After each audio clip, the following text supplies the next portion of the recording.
Vamos lá. Para 885, e é também uma pergunta muito boa, muito interessante, e que também promete assim, um debate acalorado.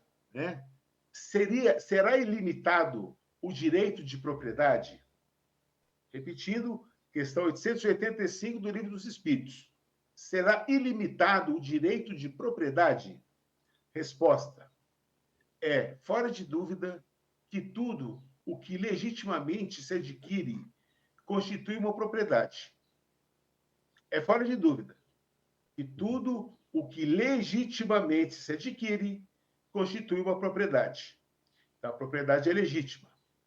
Mas, como já dissemos, a legislação dos homens, porque imperfeita, consagra muitos direitos convencionais de que a justiça natural reprova. Essa é a razão por que eles reformam suas leis, à medida que o progresso se efetua e que melhor compreendem a justiça. O que no século parece perfeito, afigura-se bárbaro no século seguinte. Elton, as suas considerações, por favor. É lindo, né, Dolfinho? Às vezes dá vontade, assim, a gente absorve isso, dá vontade, a gente fica até emocionado, né? E não tô nem fazendo, não tô nem usando de hipérbole aqui para falar esse fato, porque é como você bem disse, é muito atual. É muito atual isso. Isso a gente está vivendo. Para vocês que estão nos assistindo, nós estamos vivendo essas palavras no dia de hoje. Não sei se vocês conseguem perceber isso dentro do cotidiano, até porque nós somos tão massacrados por deveras oportunidades, responsabilidades que a vida, que a própria vida, que a própria rotina nos impõe, que às vezes a gente não para, não tira esse tempo para filosofar acerca das coisas que são também parte da nossa existência, que são uma parte da nossa existência. E eu entendo perfeitamente, nem todos nós dispomos esse tempo, essa possibilidade, esse tempo hábil, né, para a gente parar e conseguir ficar ali pensando, examinando e percebendo como as coisas funcionam. Mas eu convido-os a sempre fazer esse exercício. Assim como a prece, você tirar um tempo para entender a relação de nós encarnados para com o mundo, para com as leis divinas, é importantíssimo, porque isso também faz com que nós cresçamos como espíritos.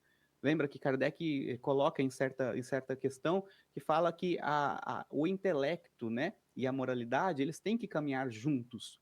Então não basta a gente só ter uma moralidade e ser aquele exímio caridoso, benevolente, que está sempre ali fazendo obras assistencialistas e assistenciais, mas que não tem um intelecto talvez ali evoluído ao ponto de perceber coisas que estão dispostas à nossa materialidade. E vice-versa também. Não adianta nada a gente ser aquele letrado, aquele erudito em tantas questões que são do favor à ciência, de favor à filosofia, da hermenêutica, mas que nós não tenhamos também a moralidade que cresça junto com essa intelectualidade. Então, para nos afinar como ferramentas que somos nessa grande escola que estamos dispostos, eu convido-os para que, além da prece que enobrece, que nos conecta, né, que naquele conceito de religião, que é o religar com quem? Com Deus, que é a religião, além da religião, que nós também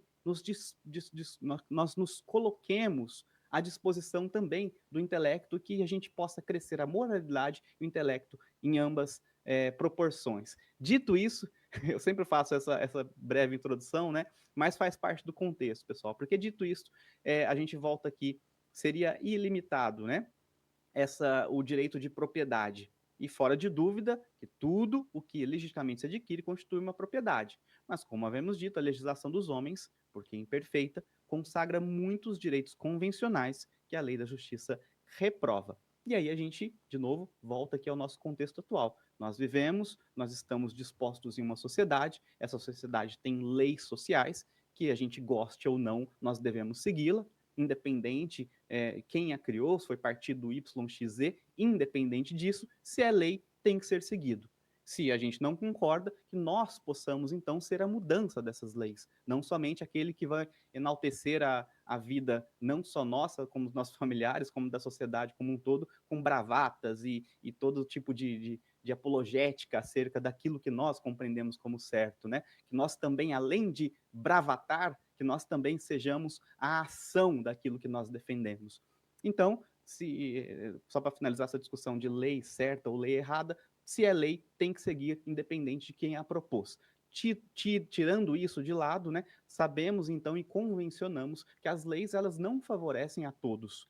As leis elas não são equalitárias, elas não determinam que todos que têm o direito de compreender tudo aquilo que é disposto a nós como matéria. Isso é fato, isso a gente basta olhar que a gente vê uma desigualdade social, a gente, como a gente citamos, nós vemos um com tantos e outros com poucos. Isso é fato, faz parte, basta a gente abrir o vidro do carro e a gente consegue perceber isso no nosso cotidiano.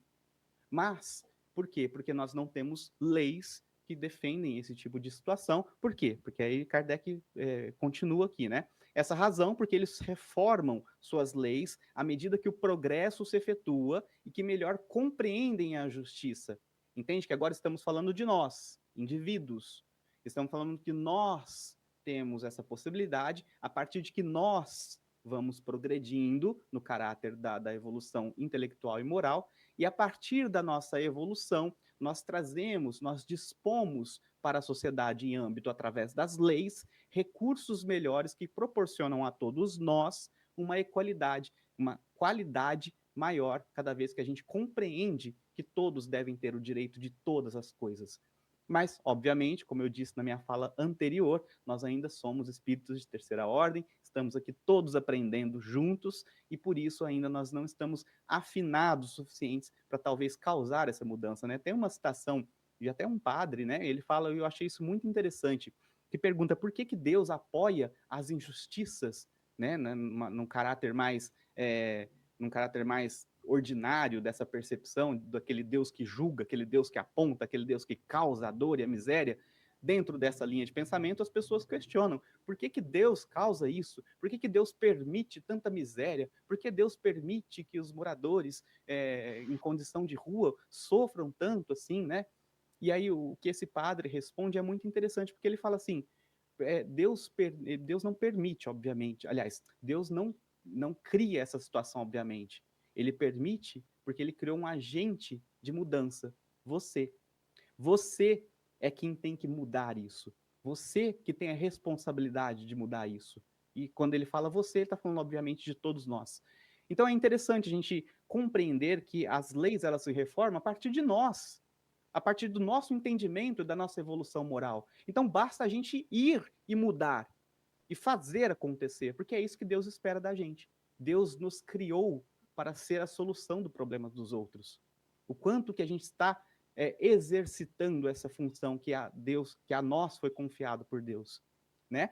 Continuando aqui só para finalizar também, e esse processo, aliás, o que num século parece ser perfeito, afigura-se bárbaro no século seguinte. Basta a gente olhar, não tão longe da nossa realidade, há pouco tempo era comum a escravidão.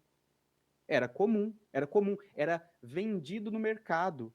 Pessoas sendo escravizadas e vendidas no mercado público, onde outras a compravam para suas mais diversas funções, né, que eram dispostas da época. E a gente volta um pouquinho mais atrás, a gente tem leis de justiça, onde eram comum enforcar as pessoas, decapitar pessoas em praça pública, como um evento. Imagina você hoje, a gente, para aqueles que estão, cada um que estão em cidades distintas, tem a sua praça central, né? Geralmente ele tem uma igreja e a praça onde todos se encontram. Imagina hoje, vai estar aparecendo ali no seu Instagram, no seu Facebook, venham participar da decapitação, do enforcamento de fulano, fulano, fulano. Imagina como isso para nós é grotesco, é ruim, é imoral. Mas na época, não tão longe, era comum, era cotidiano. Então, de acordo que as pessoas elas vão deixando esse passado animalesco, vão deixando de ser tão primitivas dentro da sua concepção intelectual e moral, as coisas tendem a melhorar. Obviamente, não estamos no melhor mundo, não estamos nas melhores condições sociais, mas se em termos de comparação do que éramos há algum tempo, hoje podemos nos observar que estamos muito melhor, mas muito melhor mesmo. Então, o convite dessa leitura é que você seja a mudança do próximo também. Vai lá, Dolfin.